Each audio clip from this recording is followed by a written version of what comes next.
story for The Talons of Weng-Chiang is Death stalks the fog-bound streets of Victorian London. Young women are going missing. Horribly mutilated bodies are found floating in the Thames, and criminal gangs terrorize the innocent. At the heart of this tangled web sits the mysterious Weng-Chiang, sorcerer and hypnotist, and his grotesque psychic, the all-too-lifelike ventriloquist dummy Mr. Sin. The Doctor dons deerstalker hat and cape to seek out the sinister force lurking in the shadows of the metropolis. For the Talons of Weng-Chiang are reaching out to shred the human race. Now, before we have to start, yes, the yes, the actor who plays the one of the villains in this movie, Mr. Lee, I'll just call him. Yes, it's played by a British actor, and he's wearing makeup. Yes, I know this is whitewashing and wrong. Yes, completely 100% agree that it is wrong, and he's doing a very stereotypical Asian person of the time. However, I do have to say this, he plays the part beautifully. He does an amazing job. It is well acted, well done. It's just the voice and makeup is just so cliche, and it's like they couldn't get an Asian actor to play the part, particularly since they have Asian actors in the background. But they just say, yeah, that's there. Everything was good in this story. The overall story was good. The sets, costumes, and actors were all just beautifully amazing. They went to a lot of detail of the time, like etiquette, because there's just one character is very much a gentleman, and he at one point takes care of Leela and actually teaches her a bit of etiquette, but he doesn't teach her how to eat. She actually eats like a savage, like she is, but what I didn't know is etiquette also is to make the other person comfortable. So he kind of eats like her, just to make her comfortable with him. But the only thing he does teach about etiquette is to use a napkin. And I thought that was pretty funny. This story had some good cliffhangers, some good chills, a lot of good tension, some good action scenes. And actually some good makeup too, not just of that one actor, but I mean there's this one part where the main villain comes in and his mask gets ripped off. You get to see, for a split second, see this beautifully mutilated face, and it was very, very well put together.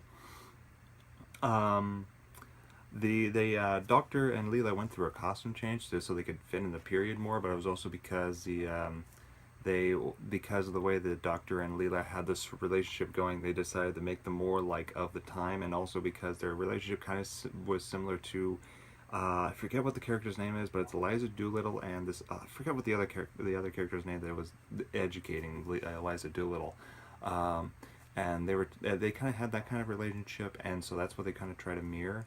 But that unfortunately didn't happen because after the story, the producer left.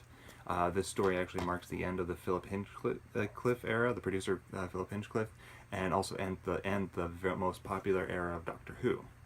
And that is actually sad, although they end on a good note with that era.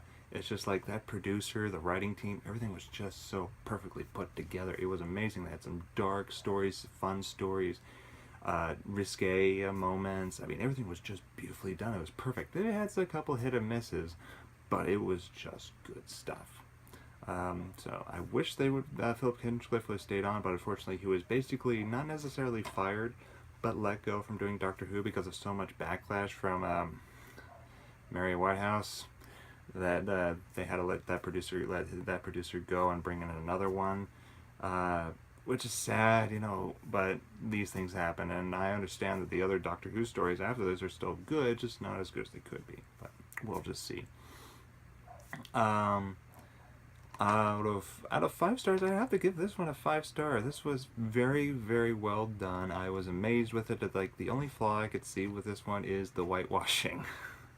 That is it. But yeah, this is a very good story. I do highly recommend this to all Doctor Who fans, particularly Tom Baker fans, and people who like the very height of the popularity of Doctor Who. This is another good one. Anything from Robot to this one was basically the height of the Doctor Who popularity in Britain and in little parts around the world as well, including America, because America started watching Doctor Who around this time too. So yeah, anybody, particularly my dad, started watching Doctor Who around the Fourth Doctor era, so he's kind of familiar with what went on around the time, but he started watching Doctor Who when Tom Baker was on there, and he probably started watching it around this period too, when it was very, very popular. So yeah, so I think that's probably, I think a lot of our parents probably watched Doctor Who as well. So that is my review for the Talons of Weng-Chiang, the final story of the producer Philip Hinchcliffe, and well, Tom Baker's still the Doctor, and we'll see where it goes from there. Thank you for watching.